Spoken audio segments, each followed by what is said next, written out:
Cadê? Muito bem, voltamos a gravar para falar agora de intervalo de confiança de duas populações, mas para o caso, intervalo de médias, mas para o caso que eu não conheço a dispersão. Esse caso também é um exemplo que você tem que acertar na hora de uma prova. Então vamos ler rapidinho o exercício e avançar. Para se estudar o desempenho de duas corretoras de ações, selecionou-se de cada uma delas, né, amostras aleatórias das ações negociadas. Para cada ação, computou-se a porcentagem de lucro apresentada durante um período fixado de tempo. Os dados estão a seguir.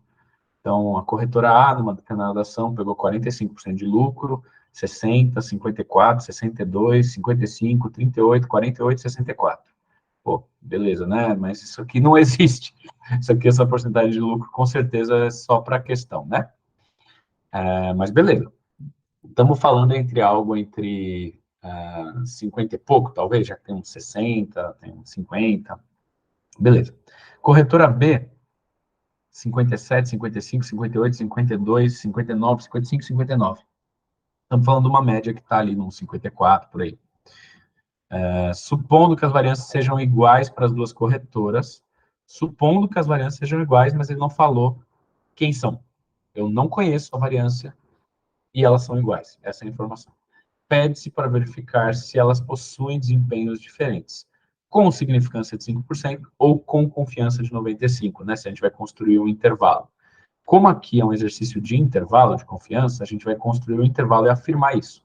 Mas se fosse um exercício de teste de hipótese, você ia resolver com o nível de significância, ia dizer, a sua conclusão ia ser a mesma, né? Por mais que fossem ferramentas ligeiramente diferentes.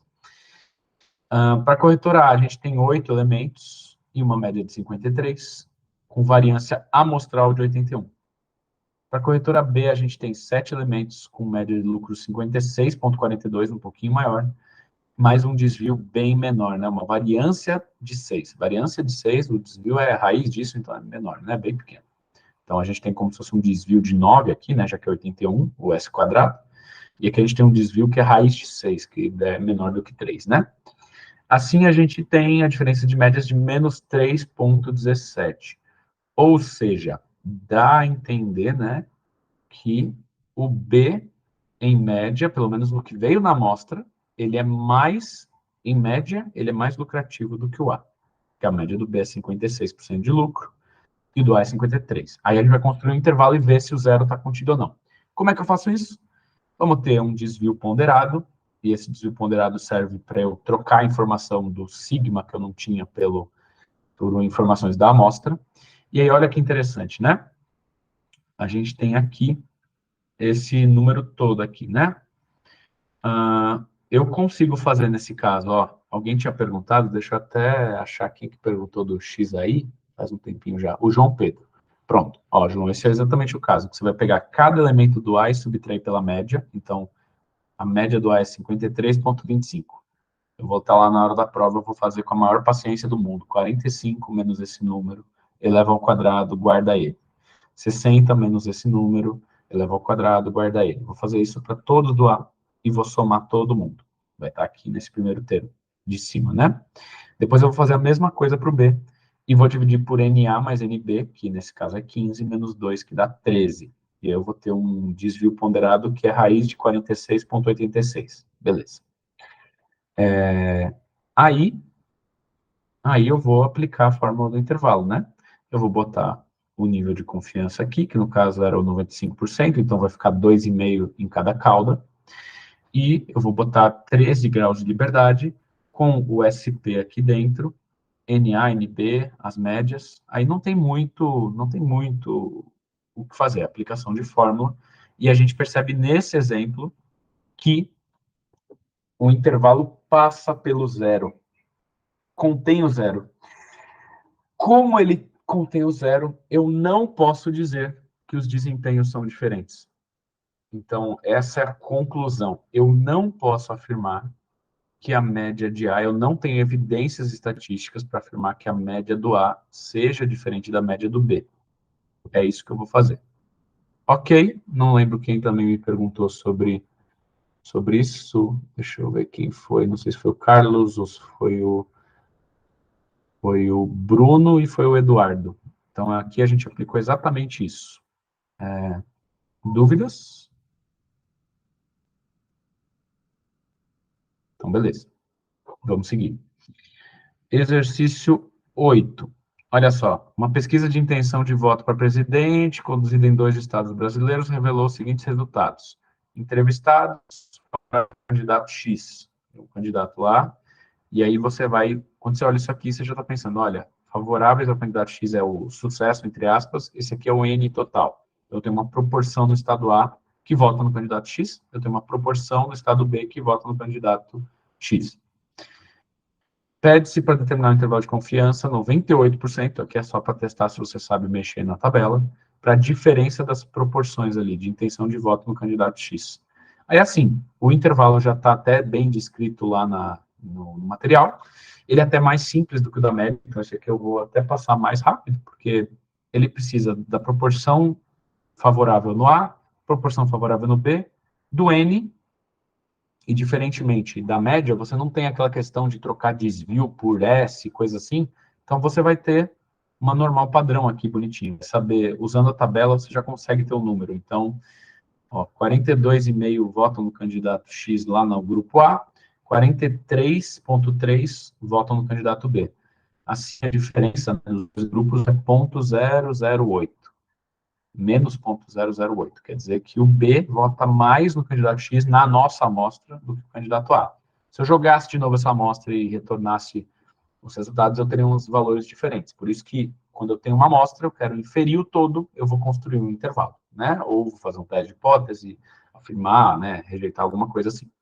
Então, com isso em mãos, como 98% é o intervalo, vai ficar 2% distribuído nas duas caudas, então vai ficar 1% em cada cauda. O Z de 1% é 2,33, você vai ter que saber pegar na tabela. Fazendo as substituições, você vai perceber o seguinte, que a diferença da proporção, né, de pessoas que votam no candidato A que votam no candidato X no grupo A e no grupo B, ela está entre menos 4,7% e mais 3%. Está entre, grosso modo, menos 5% e 3%. Eu não sei a verdadeira diferença, mas ela está entre menos 5 e 3, menos 4,7% e 3%. Então, às vezes, o verdadeiro valor que eu não tenho acesso pode ser tanto maior para o A quanto maior para o B, né? O zero está lá no meio. Nesse cenário, com esse nível de significância, né, de confiança, na verdade, eu não consigo dizer que as intenções de voto são diferentes. Essa é a interpretação que a gente precisa ter aqui. Então, eu acho que no exercício de intervalo de confiança de duas populações é isso que a gente olha. Digam para mim se tem alguma dúvida, porque assim, eu falei bastante de conceito e basicamente isso aqui fecha intervalo de confiança de duas populações. E aí o teste de duas populações não vai ser lá tão diferente quanto o intervalo de duas populações. Vai mudar a conta, mas a interpretação até esse momento é igual. Show? João Pedro falou que tudo bem. Mais alguém que está na chamada? Dúvidas ou não? Manda um alô aí, enquanto eu tomo uma aguinha. Vou pegar aqui. Opa, tranquilo, tranquilo. Show. Vamos então para teste de duas populações. Deixa eu ver até o material que o pessoal tinha mandado antes. Teste para duas populações. Show. Vamos lá. Teste para duas populações tem... Deixa eu já recomendar, né? Ó, tudo isso que eu falei. Vai ter aqui os vídeos. Ó, intervalo de confiança da média está aqui. Intervalo da proporção, intervalo da variância. Tá tudo aqui entre os vídeos 15 e 19. Mas esse aqui eu acho que é até mais fácil você olhar pelo material. Eu prefiro que você olhe o material com duas populações. O vídeo eu não sei se vai ter muito duas populações, tá? Para teste de hipótese, você vai ter bastante coisa. Especialmente a partir da aula 25, que é teste de duas médias, até a aula 29. Então, a aula 25 a 29 eu acho bem importante vocês darem uma olhada, darem uma assistida aqui. Cada aulinha tem uns 20 a 30 min, isso aqui é mais condensado, mas sim, tem conceito e exercício, então dá uma olhada lá. E qual que é a ideia? Eu vou resumir muito o teste de hipótese, mas você tem um H0, uma hipótese aceita atualmente, essa você tem que interpretar do enunciado, normalmente é uma igualdade entre um parâmetro e um valor esperado, ou alguma coisa assim. Então, se forem duas populações, é uma consideração de que as duas populações são iguais, normalmente. E essa hipótese alternativa, ela pode ser que as duas populações que você está vendo são diferentes, que uma é maior que a outra, ou uma é menor que a outra. Então, isso que você tem que interpretar. A gente tem sempre uma estatística de teste, quando a gente está falando de testes de hipótese, e eu vou mostrar para vocês já com exercício para ficar até mais claro, porque o conceito é parecido. Então, a gente vai estar lá no nosso material, ó, teste de comparação de duas médias. Então, antes eu saio dessa hipótese aqui, ó, um é igual ao outro, e aí, por exemplo, um é maior do que o outro. Essa é uma das hipóteses alternativas. E ela vem para esse cenário aqui, ó, um menos o outro é igual a zero, um menos o outro é maior que zero. Quando eu estou falando de intervalo, prestem atenção, essa parte mais importante dessa conversa de intervalo de confiança e teste de hipótese. Quando eu estou no intervalo de confiança do jeito que a gente fez, eu sempre estou testando que MA menos MB é diferente de zero. Quando eu estou usando o intervalo para afirmar uma diferença de duas populações, normalmente o que a gente está fazendo é análogo a um teste de hipóteses com diferença, não com maior ou menor. Ok? Beleza.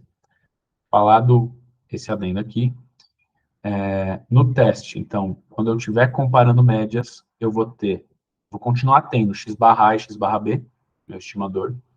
Eu vou continuar tendo algum parâmetro de dispersão, sigma. Eu vou continuar tendo n lá no meio da conta. E a gente vai ter a nossa estatística, a nossa distribuição com o nível agora que eu vou chamar de significância. Beleza? Então, eu vou ter uma estatística de teste. Eu vou ter um valor para calcular a minha amostra e um valor de barreira. Então, ó, se for diferença de médias, eu vou pegar minha amostra x barra A, minha amostra B, do grupo B, x barra B, e vou fazer a diferença delas e vou ter um valor amostral. Ok. Depois eu vou calcular um valor de barreira que é crítico. Este valor que depende da distribuição, olha aqui, do desvio do B, do desvio do A, do N do B, do N do A. Beleza. E aí você precisa desenhar. Se você monta um teste, como é o exemplo daqui, que a hipótese alternativa é um maior que outro, aí você vai ter que pegar o seu nível de significância, que eu estou chamando de alfa, e colocar todo nessa cauda. Então, o valor de Z que entra aqui, a gente até colocou genérico, eu vou até depois corrigir, mas isso é importante, ó. O valor que entra aqui, o Z que entra aqui, vai ter que ser o Z relativo a essa porcentagem aqui. Se o nível é 5% de significância, nesta hipótese alternativa, eu preciso pegar um Z que tenha 5% na cauda. Se a minha hipótese é de diferença de médias, eu vou ter que distribuir nas duas caudas. E aí o Z que eu pego de um lado é simétrico do outro, mas o Z que eu pego tem só 2,5 numa cauda, e não 5. É muito importante. Essa é a parte mais importante de você prestar atenção numa interpretação de um problema de estatística da sua prova. Ok? Até aqui?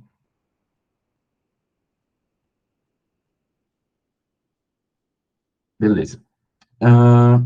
Show. A gente vai fazer o seguinte. A gente vai pegar as diferenças de média e vai usar nessa equação. Usar nessa equação aqui. Fazer o crítico, fazer o amostral.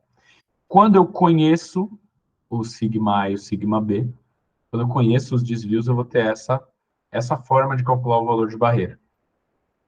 Quando eu não conheço, olha como que é interessante. Eu posso supor que são desvios desconhecidos, porém iguais, que é exatamente o caso que eu expliquei agora há pouco para o intervalo de confiança.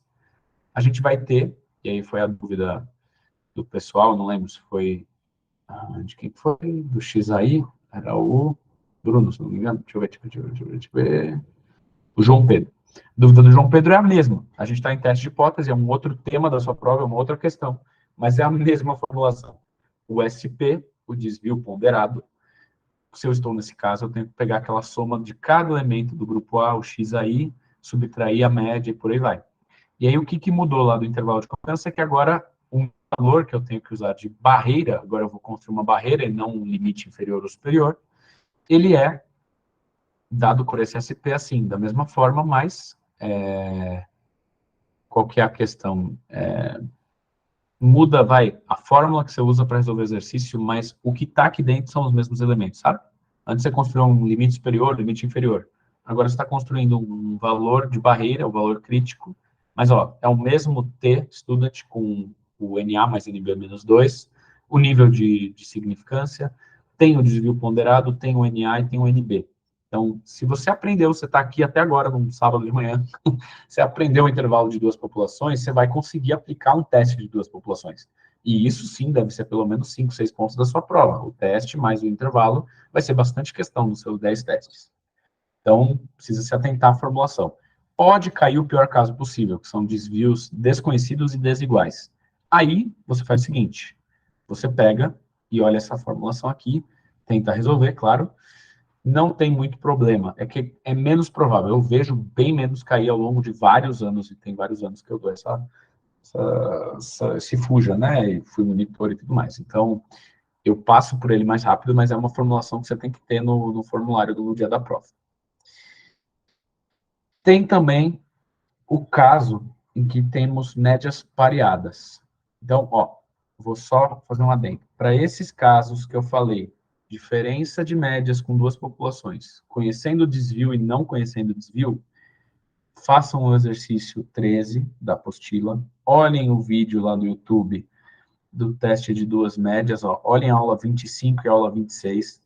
Eu sei, são 50 minutos, mas se você vê em 1,5 vezes, ou ver em 2 vezes, não sei quanto você consegue entender, mas até mesmo na parte de conceitos, como você está vendo essa aula agora, você pode pular um pouquinho e já ir para o exercício.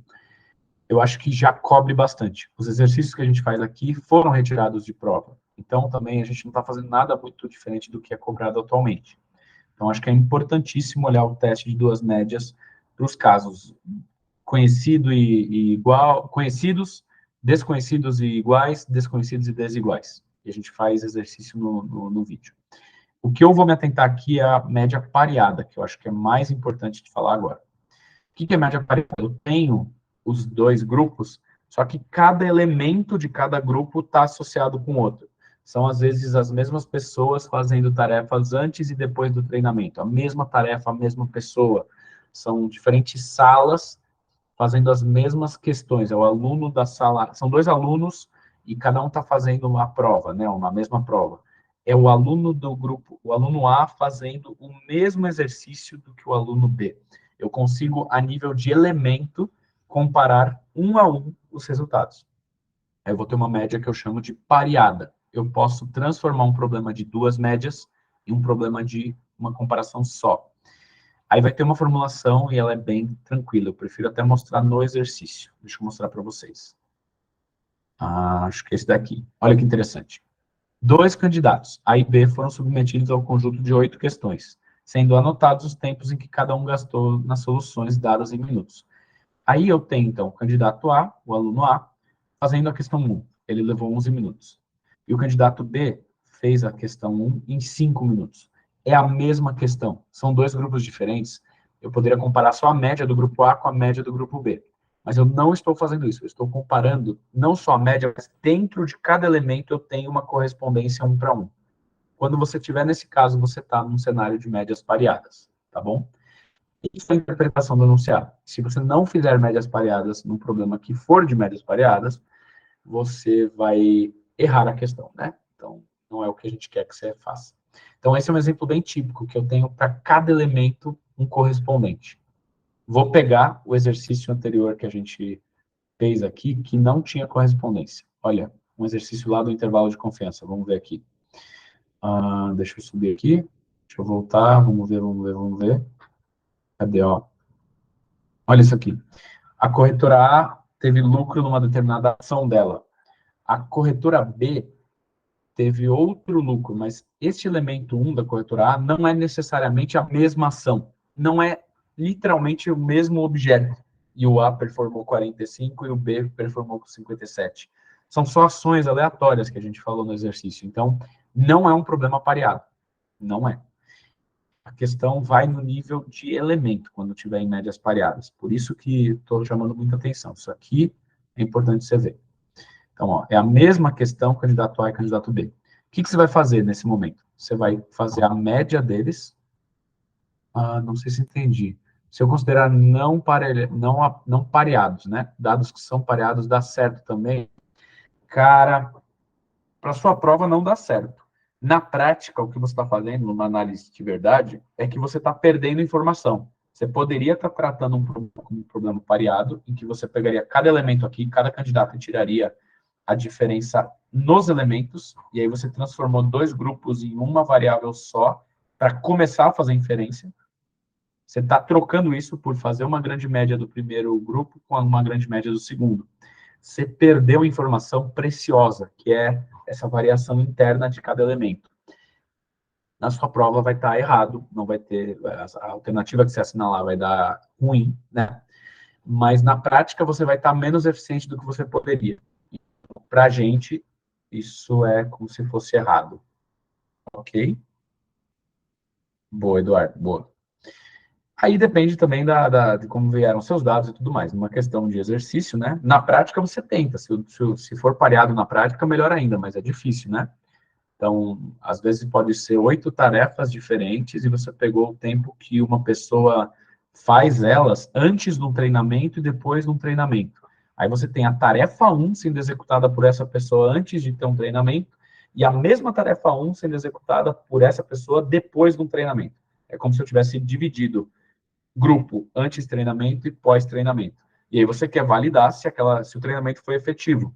Como você está na mesma pessoa, é um problema pareado, né? É a mesma tarefa, a nível de elemento eu tenho a tarefa 1 sendo resolvida antes e depois, a tarefa 2 sendo resolvida antes e depois.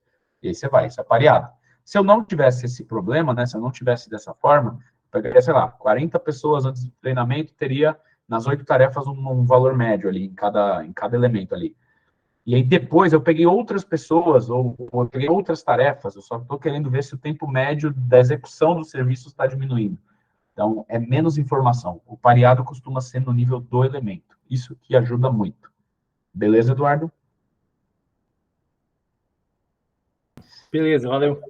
Boa, é nóis. Aí, vamos lá, então. Você vai pegar os dois grupos aqui, com os elementos pareados. Você vai pegar no elemento mesmo da amostra. Então, o candidato A levou 11 minutos e o B levou 5. A diferença é 6. Você vai fazer a diferença para todo mundo. Ó. Diferença de 6, 1, 2, menos 4, 3, 8, 6 e menos 2. O que dá para ver aqui, que eu acho sempre legal você fazer? Veja que, em média, isso aqui é mais positivo que negativo. Em média, o candidato A está demorando mais que o candidato B para resolver as questões. As mesmas questões, né? Como é que fica o teste? Aí, vamos lá.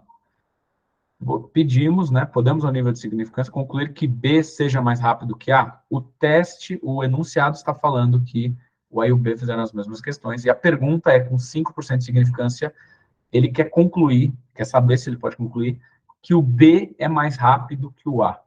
Isso é muito importante. Aqui no enunciado, a interpretação está nos dizendo que não é um teste de diferença, é um teste de um maior que o outro. Então, eu tenho a diferença média de B e A, e aí ele está falando que essa diferença é maior que zero. Beleza? Aí você vai lá, você vai fazer a nossa estatística, que ela é bem tranquila. O que ela é? Deixa eu até mostrar para vocês agora na análise aqui. Olha como é mais tranquilo. Você vai calcular a diferença, que é o XD, que é o que eu mostrei lá. Aí, você vai ter, se eu tenho 8 tarefas, eu tenho N menos 1 na T-Student. Normalmente você não conhece o desvio nesses casos. Então, você vai ter um termo, né, que vai ser, aqui, ó, o valor crítico, ó, vai ter a distribuição T, com o seu alfa lá de significância. Aí, desses valores de X, você vai tirar um desvio padrão. Então, calcular desvio. E o seu N é o N, né? O número de desviozinhos que você tem, dos desenhos que você tem. Pronto, virou um teste de uma média, né? Você vai comparar um XD da sua amostra com o seu X barra D lá crítico. Você vai fazer a média deixa eu mostrar para vocês. Média dos candidatos. Então, eu tinha vários XDzinhos aqui, e o meu XDzinho de amostra deu 2,50. O B é mais rápido que o A, 2,50 na nossa amostra. O crítico era ser 2,77. Foi o que a gente calculou aqui com essas informações. Se eu tenho 8 elementos, n-1 é 7 graus de liberdade aqui. Como é um problema estritamente maior, eu tenho que botar 5% só na cauda. E aí, colocando essa informação, multiplicando pelo desvio dos desenhos, que é 4,14, sobre raiz de 8, que é o n, vai dar 2,77. Aí, assim, como eu não ultrapassei a barreira, né, eu não posso afirmar que as velocidades dos candidatos são diferentes. Por mais que minha amostra tenha tido uma velocidade do B maior que a do A, eu não posso afirmar que elas são, que o B é maior de fato que o A. Isso aí pode ter sido ainda, com os dados que eu tenho, isso daí pode ter sido só um acaso, né? Eu precisaria de mais elementos, eventualmente, na minha amostra, ou mexer no meu nível de significância, para poder afirmar, né, que o B é maior que o A. Então, é um pouco isso. Ok? Mais ou menos, sim, não?